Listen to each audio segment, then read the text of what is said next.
हाय सांग मैंने आपण मैंने केमती अच्छा मु तो बहुत बढ़िया अच्छी। आज शनिवार भाविले तो शनि मंदिर जीवी से सकाल सकाल उठिकी घर द्वारा झाड़ झुड़ा करके पोछा पोछी करके बासन कुसन सबू किचन काम सारिकी जल्दी गाधे पड़ी।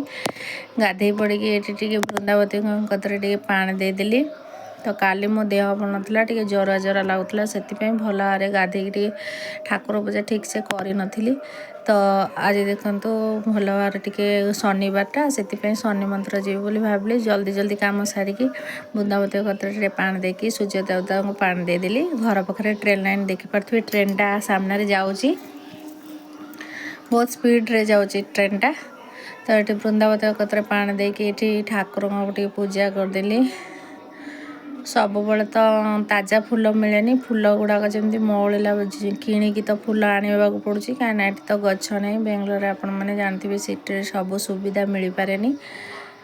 तो फूल टिके मौलिला भाया हो जाइए से फूल को बहुत रेट नौ किंतु फूल भल दौना बेले बेले भल आसे बेले बेले टिके भल आसेनी। तो ये फूल देके गंगा पानी छिंचिकी टिके दीप देदेली संज देदेली आउ धूप देदेली। आज धूप काठी सरी जाइए छोट दीप जो आसे टिकी टिकी सी ताको टिके दे देली आउ संजय ये दे देती एपटे टिके कर्पूर आरती करदेली। तापर ये द्वार मंदिर टिके कर्पूर आरती करदेली वृंदावती कतरे टिके कर्पूर आरती देदेली कहीं आज धूप काठी ना बड़ पुओ थी दे पठे आनी था दुकान। तो बड़ पुओ स्कूल पलि आज। तो एपटे मोर बेडरूम रे गोपाल फोटो रखी गोपाल कतरे टिके देदेली आलती।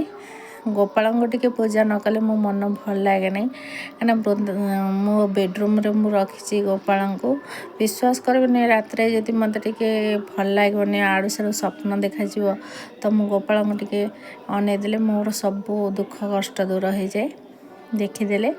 तो एपटे आउ थे मु ठाकुर कतरे आरती देखी देखी सब भोगराग सब कम सारीदेली। तो एपटे भल भाव टे ठाकुर टे मुंडिया मारिकी दुख जनईदेली कहीं ठाकुर न डाकिले आमर किसी कम भी हम नहीं बिना अन्य गति नहीं।